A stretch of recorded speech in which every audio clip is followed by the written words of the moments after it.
Welcome to New Possibilities. I speak truth to power without fear. So, I'm going to do a series of live streams tonight. There are a wide range of subjects that I want to talk about. And I think it's probably more effective for me to just do these as individual live streams instead of one long live stream. So, I hope that you all can rock with me tonight. I'm going to wait a couple of minutes for people to tune in before I get started.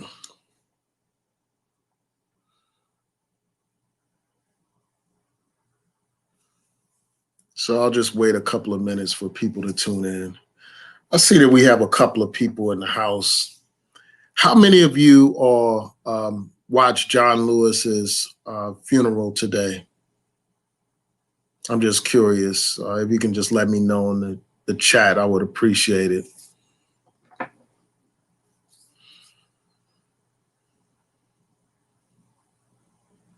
So if you can let me know in the chat if you watched John Lewis's funeral today, I would appreciate it. So I'll just go ahead and just share my thoughts. Like I didn't get a chance to watch his funeral. I watched a little bit of President Obama's statement during the funeral, and I listened to part of what Bill Clinton had to say. Just bear with me a second. Shout out to John Pro. I see that he saw the funeral. Yeah, I didn't get a chance to see it. I'm going to watch it probably sometime tomorrow. I have to watch it. John Lewis is a historical figure. He sacrificed so much for civil rights in this country. This man literally put his life on the line for civil rights, for our basic rights that we take for granted today, like our right to vote in this country. This brother didn't do just some videos like a lot of us do. This brother was actually on the front lines. He faced the police. He faced their dogs, the batons. He faced jail time, all that stuff so that we could have basic rights in this country, basic rights that we take for granted today, like our right to vote. So, this brother is a hero as far as I'm concerned. He's a soldier, and I hope and pray that he rests in peace and power. I'm going to definitely have to check that out. I'm probably going to watch it, and I may do a follow-up video where I talk about the funeral in detail and just share my thoughts. But, and I see that Cohen Davis mentioned Herman Cain. I am going to do a live stream about Herman Cain. I will do that probably right after this one. I have to talk about that issue. But anyway, I noticed that on Facebook, quite a few people had been posting these pictures of Kwame Ture. And then I noticed that somebody said something about Bill Clinton and Kwame Ture. And I said, let me find out what's going on. So I did a Google search to see what happened and why people are talking about Kwame Ture. And I saw this article from The Root, and I'm going to read from the article. I'm going to share the article with you all. And discuss that article. But I'm going to address a couple of comments that I see right now. I see that John Pro asked, what do you think? Let me highlight this comment. He said, do you think they should change the name of the Edmund Pettus Bridge to the John Lewis Bridge? Yeah, I definitely think that should happen. I think that should happen. That bridge is a symbol of the civil rights movement.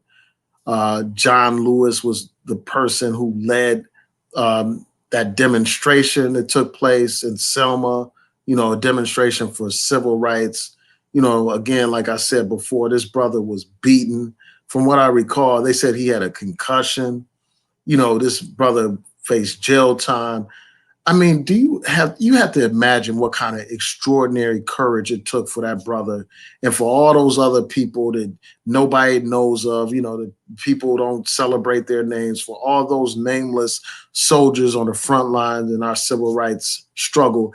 You know how much courage it would take for people to do what those brothers and sisters did back then, did at a time where you could be strung up in a tree, lynched for just talking about civil rights, for doing any kind of activism.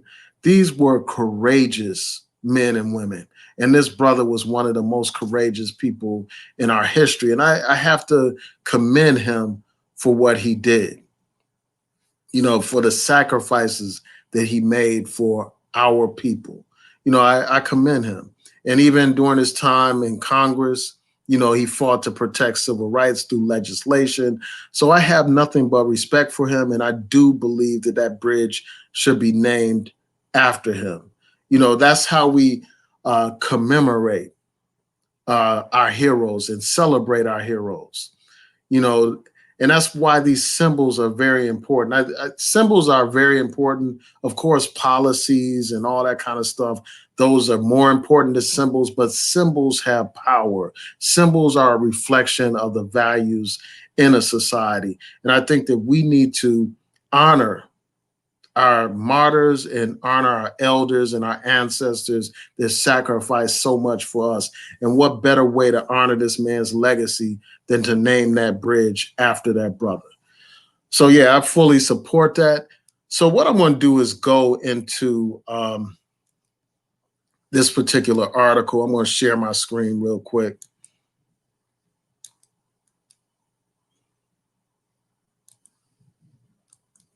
So here's an article from The Root.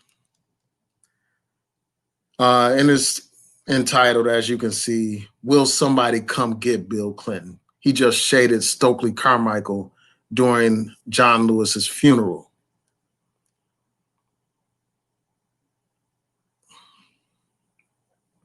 So this article quotes Bill Clinton. It says that Bill Clinton said this. He said this about John Lewis. He said, "He never lost heart.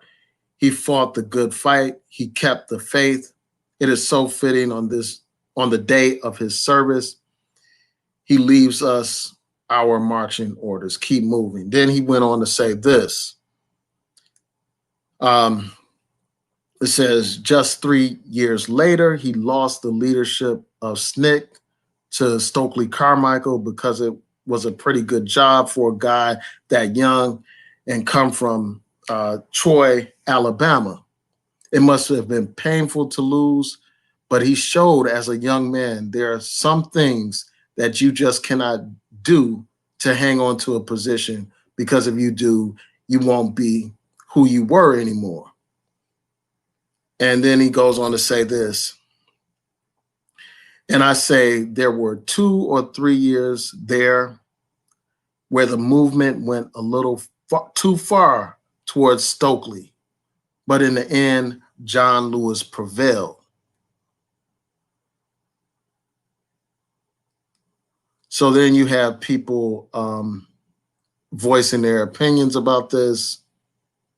The article says this. It says, "Who uses a funeral to talk shit about someone else who was also doing the work?"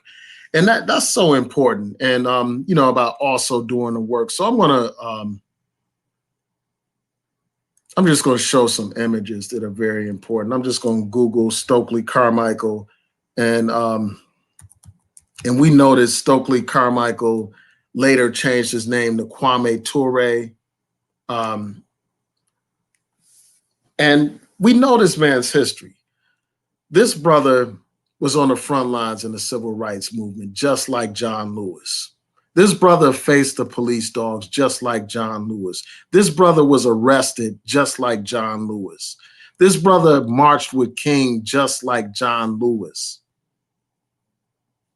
Faced the police dogs just like John Lewis. Faced the batons and the jail time just like John Lewis. And you had this president, Bill Clinton, having the audacity to attack this brother. to discredit this brother. You know, one of our ancestors, you know, this brother passed away a few years ago. One of our ancestors who was one of the greatest people in our history, fighting for voting rights, just like John Lewis. He's the one that helped people in Mississippi form a Black Panther Party so that they could have their own political party and empower themselves. He's the one that coined the phrase Black Power. And you had this man, Bill Clinton, attacking this brother. So I'm going to go back to this article. And the reason why he's attacking this brother is because he represents unapologetic Black leadership. That's what this brother represents. Uncompromising, bold Black leadership. The kind of leadership that speaks truth to power without fear. The kind of leadership that's not dependent on white dollars. The kind of leadership that doesn't have to tap dance for Mr. Charlie and sing along and get along and do what they want him to do. This brother was a courageous brother. You know, not only was this brother a part of SNCC, you know, the civil rights movement, you know, he fighting for voting rights, fighting to desegregate transportation, fighting for independence for Black people. This brother would later work with the Black Panther Party, you know, the revolutionary Black Panther Party that was founded in Oakland, California. You know, the brother would also later on join the All African People's Revolutionary Party and push aggressively for Pan-Africanism, the liberation and unification of Africa and African people worldwide. This brother was a soldier for our liberation. And you had this man, Bill Clinton, having the audacity to criticize this man, having the audacity to attack this man. You know, this man, Bill Clinton, somebody that put in a crime bill that helped lead to the mass incarceration of Black people. This man has the nerve to criticize the legacy of a Kwame Ture. You know, this same president that implemented welfare reform that led to, you know, lots of poor Black people being stripped of benefits that they needed to survive. This is the man that has the nerve to attack the brother Kwame Ture. You know, with that legacy, you know, of undermining the interests of Black people, this man had the nerve to attack this courageous soldier for Black liberation. And this is nothing new. You know, this is nothing new with Bill Clinton. And I'm going to stop sharing my screen for a second. You all will recall, just bear with me a second. You all will recall what he did to Sister Souljah. You know, he went to some event that Jesse Jackson was hosting. And in the presence of all these Black people, this man had the nerve to disrespect Sister Souljah, a bold, courageous sister that spoke truth to power, just like this brother Kwame Ture.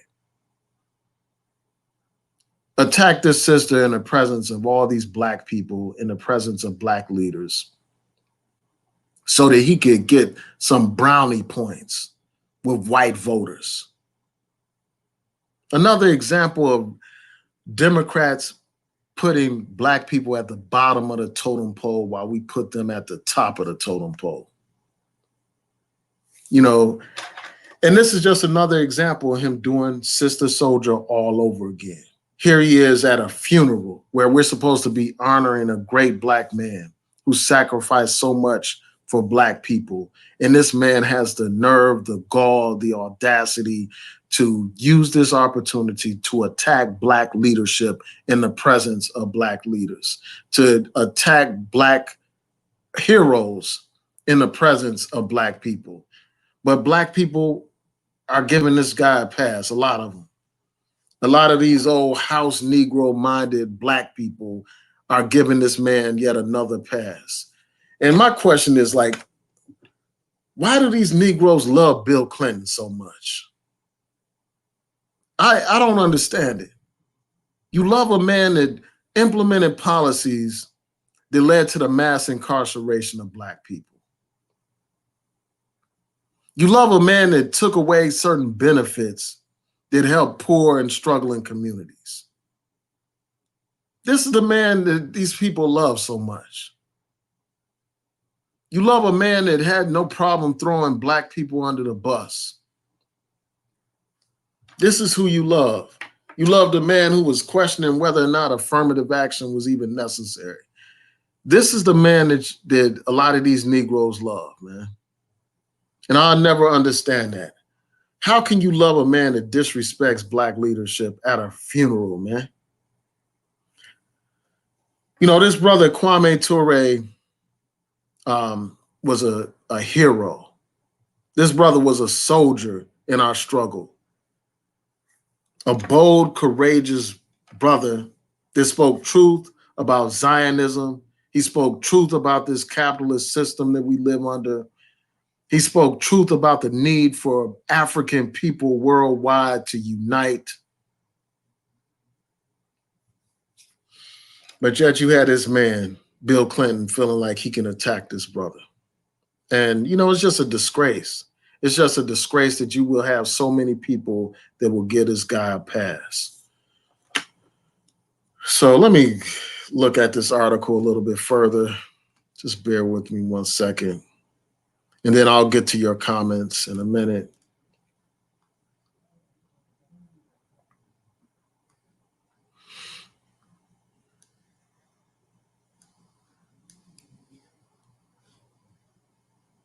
And there's a couple of things, you know, I want to say about this. It's like, as long as you operate within certain parameters, you know, these people will praise you. You know, they will celebrate you. As long as you're a good, responsible Negro that does everything that they want you to do, that, you know, struggles in the ways that they say are acceptable, they don't have any problem with you. But when you challenge the power structure, and that's what the brother Kwame Ture was doing, challenging the power structure, challenging capitalism itself, challenging white supremacy at its root and at its core. When you do that, you're a greater threat to the system. When you do that, they don't allow you to become some congressman or any of that kind of stuff. When you do that kind of stuff, you end up in jail or you end up dead. Just like what happened to the brother Martin Luther King. You know, when he talked about the class dynamics in his society, when he talked about the militarism and, you know, the imperialism of the United States of America. When you speak like that, you're more of a threat than when you're just talking about basic civil rights and all that kind of stuff, which there's a need for. I mean, there's still a continuing struggle so that we can have our civil rights and all that kind of stuff.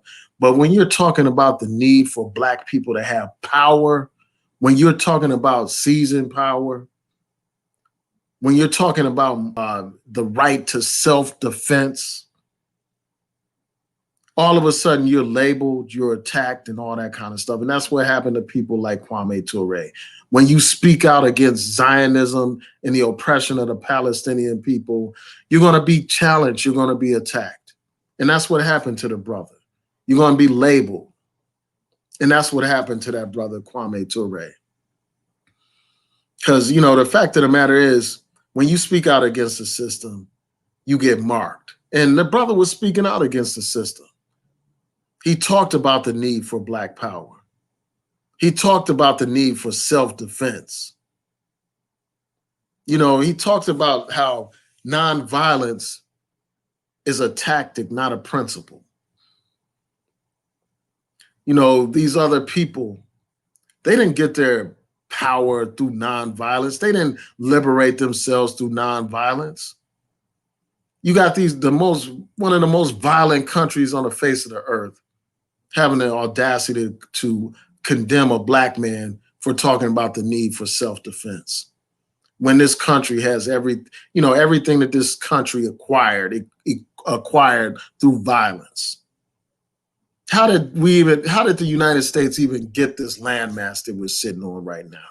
Through violence, through genocide against the native people. How did the Americans get independence from the British? Through a revolution. How does the United States maintain its power around the world? Through its military might and economic power. But yet and still, when black people want to defend themselves from racist oppression and police brutality, all of a sudden they're labeled as radicals, as, they're tarnished. It's just like this guy, Bill Clinton, is trying to tarnish this brother's legacy, this brother Kwame Ture's courageous legacy.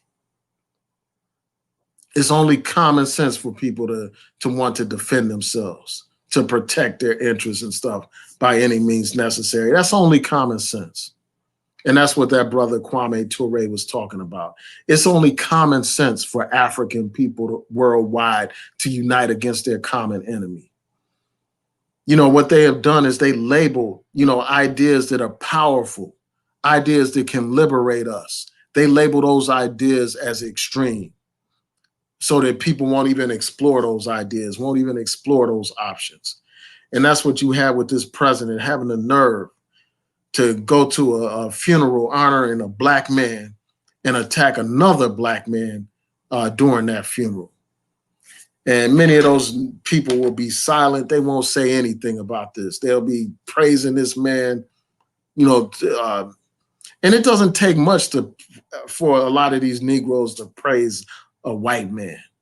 If he talks with a Southern accent and he plays a saxophone and he speaks some slang, some black slang, you automatically embrace them as one of your own, even though they have policies that are detrimental, even though they put you last when you're putting them first. But yeah, I just had to express my views. I mean, when I saw this, I was just like outraged. I mean, Kwame Ture is somebody that regularly came to my university, Howard University, back in the day to give lectures. Back in the day, I was a part of his organization. This is a man I have huge respect for, just like I have respect for John Lewis.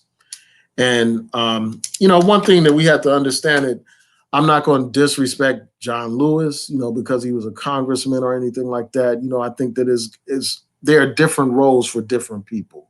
You need some people that are in elected office to implement policy changes that we need to see, but you also need those people on the outside that are raising the noise and putting pressure on elected leaders. We need people that are uncompromising and bold, and that's what you had in a Kwame Ture. And, for those of you who aren't familiar with the brother, I encourage you to read his book, Black Power. Also, there's an autobiography about the brother. I encourage you all to read that. Learn about this great black man that was a phenomenal leader in our community. But it's just a shame that these people always want to divide and conquer black people, to have us, saying, well, this leader is better than that one. Divided and conquering. And we have to, we cannot allow these people to decide who our leaders are going to be. We can't allow these people to decide who our heroes will be. And too often that's what we let happen. We let the media decide who our leaders are. If they, with their labels and stuff like that. With certain people, the media will prop up as leaders for the black community, as people to be celebrated and respected. And then those leaders that are controversial, those leaders that speak truth to power, those leaders who are unapologetically black, those leaders get labeled. They get discredited. People are told that they're this and they're that, and you should avoid this person. And that's what this guy, Bill Clinton, was doing. We will no longer let these people define our leaders, decide who our leaders are and who our heroes are. We got to quit letting these people do this. And it just disgusts me that this man would use a funeral to attack this brother. But anyway, man, I'm going to read your comments. I just had to get this out of my system. I saw that story and I was just like, man, I have to talk about this right now. So this was impromptu.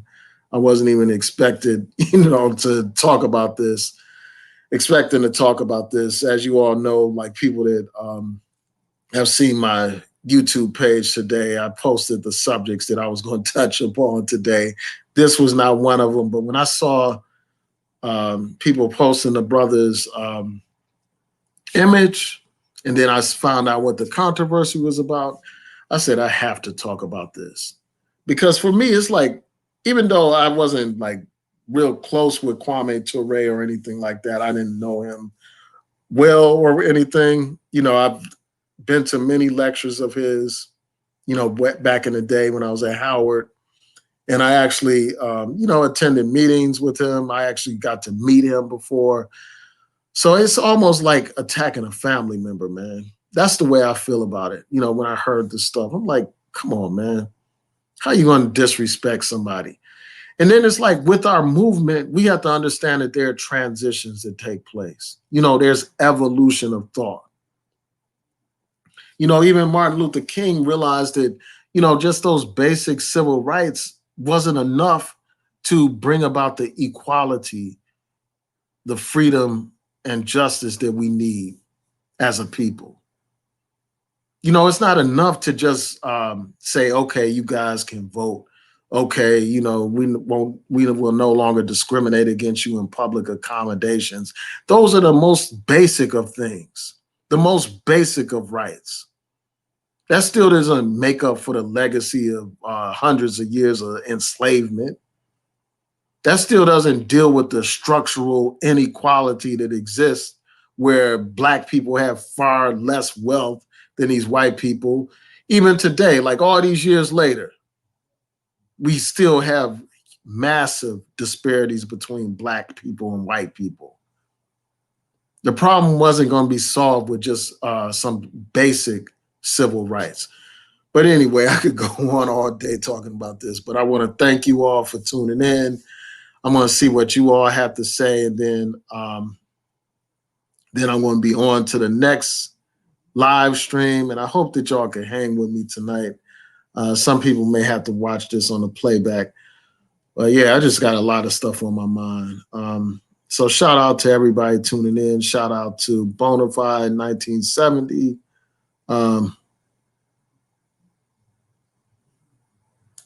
And Cohen Davis said, celebrate the man by continuing his work. Bury the man, continue the plan. Yeah, and that's what we have to do, man. We have to continue the work of our elders and our ancestors, man. A lot of our older generation, they're passing on. They're joining the ancestors. We lost Elijah Cummings not too long ago. We lost, John Lewis recently. And there was another prominent civil rights leader lost as well around the same time. So this older generation is passing away, and we need to have leaders in place to pick up where they left off. One of the things that, as I mentioned before, that John Lewis fought for so hard is voting rights. And here we are today with a Voting Rights Act that was gutted by the Supreme Court. And you have a do nothing, know nothing Congress that's not doing anything to repair the Voting Rights Act. And that should be one of our top priorities, to repair the Voting Rights Act. Because even today, in 2020, you have people trying to suppress the Black vote. Using all kinds of laws and stuff like that in local jurisdictions to make it more difficult for Black people to vote. Immediately after the Supreme Court gutted the Voting Rights Act, you had jurisdictions like North Carolina doing what they could to suppress the Black vote. the court found that that North Carolina law targeted the black community with surgical precision. You know, they cut back on early voting. They implemented voter ID laws and all other kinds of restrictions designed to suppress black voters.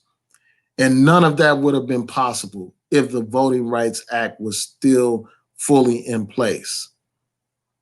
And despite all that kind of evidence, and despite the Congress constantly reenacting or renewing the Voting Rights, sections of the Voting Rights Act, today you have a Congress that's not doing anything to fix the Voting Rights Act. And what we need to do is push to make sure that they repair the Voting Rights Act so that we don't have to deal with the kind of voter suppression that's going on. You know, you often hear these personalities on here telling you that voting doesn't matter and all that kind of stuff. These people don't know what the hell they're talking about, because if our votes did not matter, these people would not be attacking our voting rights in the Supreme Court. These people would not be attacking our voting rights on the state and local level if our voting rights didn't matter. These people in Congress wouldn't be holding up this Voting Rights Act if, our voting rights didn't matter. They wouldn't have lynched black people for trying to exercise their voting rights back in the day if voting rights didn't matter. They wouldn't have beat those civil rights workers and leaders in Selma if our voting rights didn't matter. So yeah, we want to continue his legacy. One of the best ways we can do that is by fighting for voting rights in this country. And if we want to continue the legacy, of Kwame Ture, we need to organize. That was one of the biggest points that brother Kwame Ture would reiterate every time I heard him speak. He talked about the need to organize, the need to join an organization. It's not enough to be out here just as some individual doing your own thing, putting in some little comments on somebody's video or something like that. We need to get involved in organizations fighting for the liberation of our people.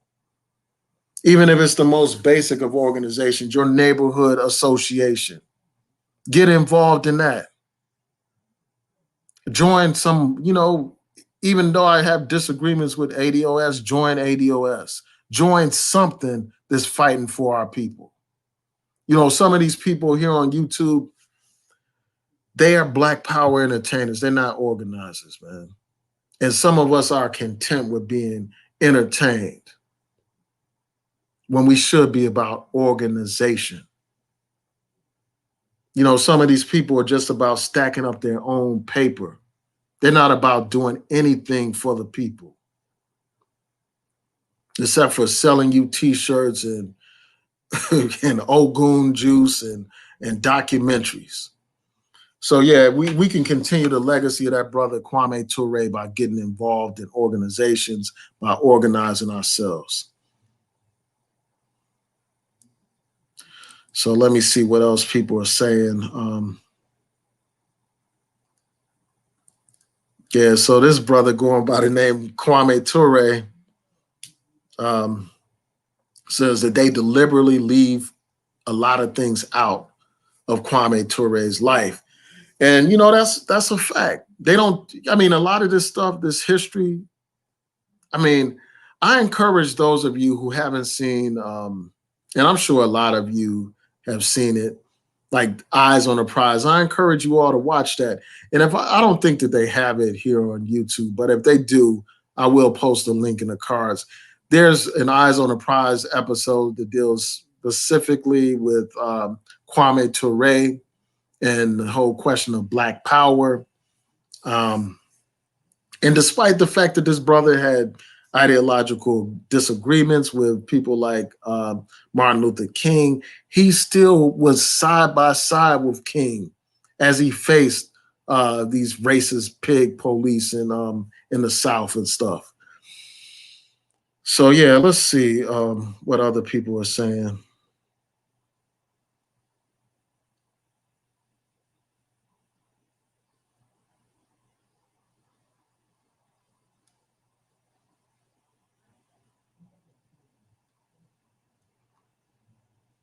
Yeah, it's just a lot. Yeah, so Bonafide said Bill Clinton attacked Sister Soldier while he was president. As soon as he did that, I knew what he was about, and I canceled him ever since. Indeed, somebody come get Bill Clinton. Yeah, man, it's like, it's just a shame that these are the people that black people end up having to vote for, man. These are the people that some of our people like support. And some of our people even call that guy Bill Clinton the first black president, which is insane to me. But it just shows you how lost a lot of our people are. You know, a lot of our people still had that slave mentality. And, you know, this is just another example of white liberal racism, man. This situation where he's making these remarks about this brother Kwame Ture, it reflects paternalism, where you had this white person telling black people who was a more effective black leader.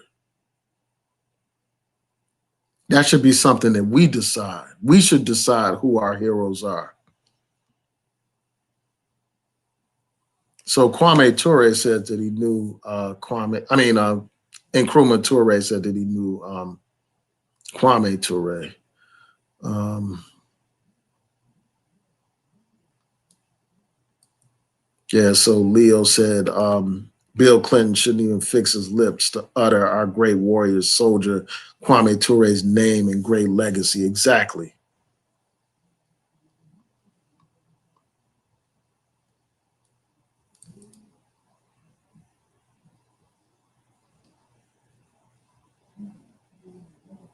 Yeah, so I'm going to pull up this article that the sister Michelle Alexander wrote, and just run through some of the key points about these Clintons. Um, you know, I touched on some of them, but she goes into great detail. So just bear with me. I'm going to try to pull up the article, and here it is. It's an article from Michelle Alexander, and in this article, she was explaining why Hillary Clinton doesn't deserve the black vote. I'm about to share my screen with you all real quick. I just have to highlight this stuff.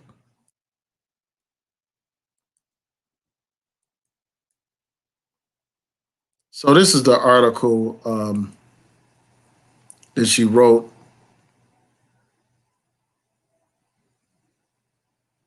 and she talks about all these black people. You know, like she talks about how there's this perception that Bill Clinton loves black people, and black people love Hillary. So it seems. And she talks about these black churches opening their doors to Bill Clinton, all these people celebrating Bill Clinton. Um,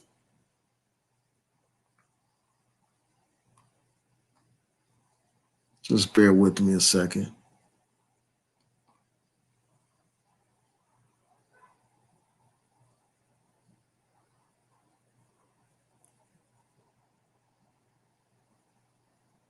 Just bear with me. I'm just trying to get to the. And she talks about this. She says that Bill Clinton was the standard bearer for the New Democrats, a group that firmly believed that the only way to win back the millions of white voters in the South who defected to the Republican Party was to adopt the right wing narrative that black communities ought to be disciplined with harsh punishment rather than coddled with welfare. And you all are familiar with the terms used by Reagan, you know, talking about like welfare queens and all that kind of stuff. And so Bill Clinton tried to win these people back, these kinds of people back, these racist people that used to be Democrats that went over to the Republican Party. So they were talking about in this article, she talks about how during the New Hampshire primary, Clinton had to prove that he was tough on crime. So he flew all the way back to Arkansas to oversee the execution of Ricky Ray, um, Rector, a mentally impaired black man. Um, so that's one thing.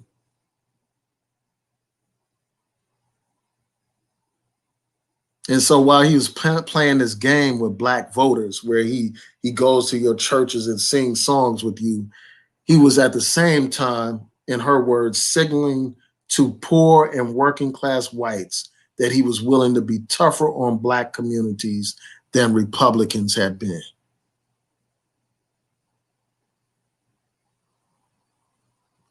You know, this article goes on to say that Bill Clinton presided over the largest increase in federal and state prison inmates of any president in American history. It said, you know, this talks about how he basically escalated the war on drugs.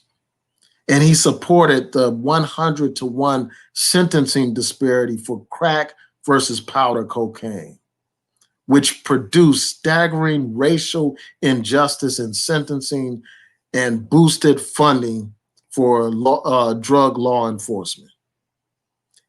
This goes on to talk about how he championed the idea of federal three strikes law during his 1994 State of the Union address.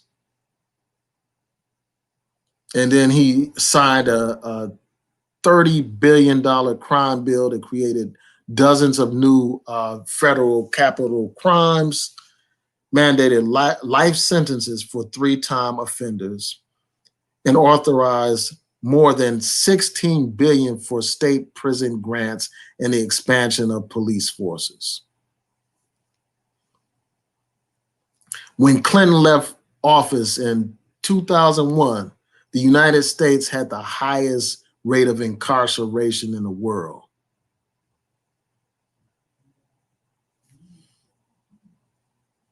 And it said that African Americans constituted 80 to 90% of all drug offenders sent to prison, even though they were no more likely than whites to use or sell illegal drugs.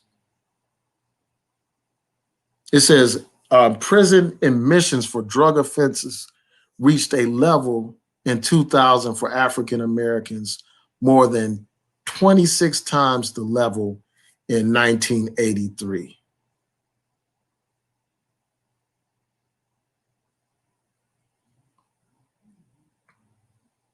So let me go on. And then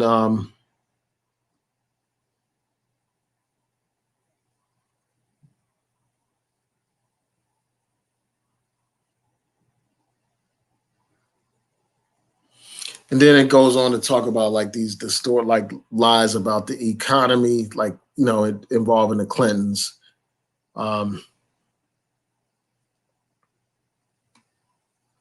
So let me just get to this. There's another section that deals with, and then it talks about this welfare reform. You know, it talked about how the Clinton administration wanted to end welfare as we know it. She says the federal safety net for poor families was torn to shreds by the Clinton administration. You know, he declared that the era of big government was over. And to prove it, he dismantled federal welfare system known as aid to families with dependent children.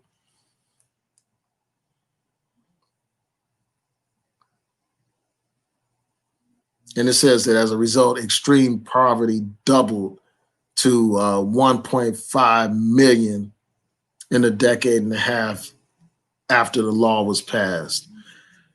So it goes into more detail. You know, I'll post this article in the description box to this video after it uploads. Yeah, let me stop sharing and check in with you all real quick.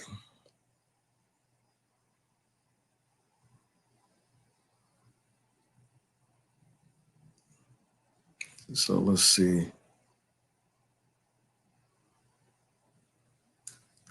And this is a great point. Bonafide 1970 says, in the eyes of the powers that shouldn't be, civil rights is virtually a non-issue, whereas Black power is a significant threat to the status quo that maintains their influence, prestige, and power. Exactly.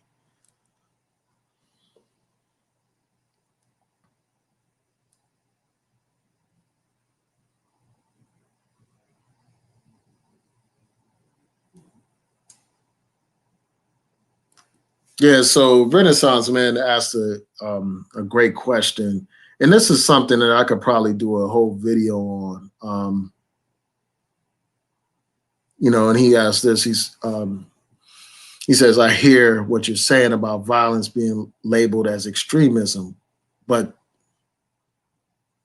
he's basically saying, well, what tangible achievements did the Black Power movement achieve compared to the civil rights movement? And that's something that I could spend a long time talking about. And I think that's a great question. And I may actually do a video on that subject. The fact of the matter is the Black Power movement was taken out, before it had an opportunity to manifest any of its objectives. It was taken out. Leaders were killed. Many leaders were arrested and imprisoned. Many of them are in prison today. There are Black Panthers that are still in jail today. They declared all-out war on the Black Power movement. And they declared war on some civil rights leaders and things like that, but their war was not nearly as aggressive as their war against Black nationalist leaders, like the Black Panther Party. They took out, they literally shot and killed many Black Panthers. They killed Martin Luther King. They killed Malcolm X. So many of the objectives of the Black Power movement were not realized. So that's part of the reason why you don't see a lot of the tangibles that the Black Power movement was pushing for, because they weren't given an opportunity to achieve those things. And also, you have to look at it like this, with respect to the civil rights movement. The civil rights movement would not have gained many of the achievements that they were able to achieve, like many of the things that they were able to accomplish, without a Black Power alternative out there pushing even harder and more aggressively for, higher ideals and for, greater change. So they had to make some kind of compromise to try to discredit the Black Power movement and the more militant nationalist type of movement. The gains of civil rights leaders that, like Martin Luther King and, people like John Lewis, those gains wouldn't have been realized if you didn't have a Malcolm X, if you didn't have a Black Panther Party and things like that as an alternative to the traditional civil rights organizations. So even though they were on different sides, or they had different perspectives, in a sense, their work collectively helped bring about the change that we see today, the change that we take for granted. But that's it in a nutshell. I could do a whole video on that, and I may actually do that at some point, because I think that's a great point that you raised.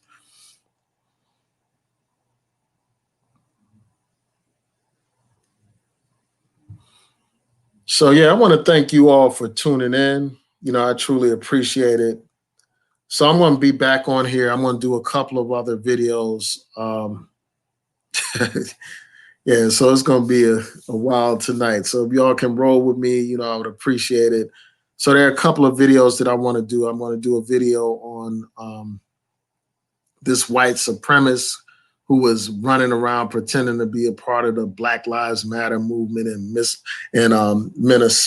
Minneapolis, pretending that he was down.